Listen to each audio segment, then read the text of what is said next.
ഒരു sunrise method ഉണ്ട്. അതായത് യൂട്രസ് നമ്മൾ ഈ എൻഡോമെട്രിയോസ് ഉള്ള ഭാഗം മാത്രം വെഡ്ജ് ചെയ്ത് കളഞ്ഞിട്ട് ആ ബാക്കി യൂട്രസിന്റെ ഭാഗങ്ങൾ റീകൺസ്ട്രക്ട് ചെയ്യുന്ന ഒരു മെത്തേഡ് ഉണ്ട്. അതിലൊക്കെ ഭയങ്കര പെയിൻ റിലീഫ് വരാണ്ട്. അപ്പൊ യൂട്രസ് കംപ്ലീറ്റ് എടുത്ത് കളയാതെ തന്നെ ആ എൻഡോമെട്രിയോസിന്റെ ആ ഇത് മാറ്റുന്ന ഒരു മെത്തേഡാണ് അതിന്റെ ഈ ഗ്രോസ് വെഡ്ജിങ് എന്ന് അല്ലെങ്കിൽ എൻഡോമയോമെട്രക്ടമി എന്ന് പറയും. അതൊരു സൺറൈസ് ഹോസ്പിറ്റലിൽ ഒരു മെത്തേഡ് നമ്മളിവിടെ ഡിസൈൻ ചെയ്തൊരു മെത്തേഡാണത്.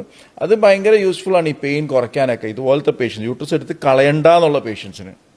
ഓക്കെ.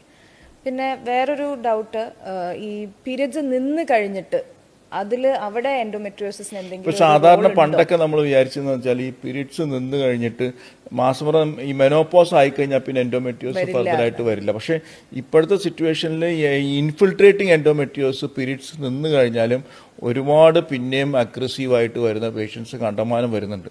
അപ്പോൾ അത് പീരീഡ്സ് നിന്നുകൊണ്ട് മാത്രം നമുക്ക് എൻഡോമെട്രിയോസ് ഇല്ലാതെ വരുന്നില്ല ശരിക്കും പറഞ്ഞാൽ.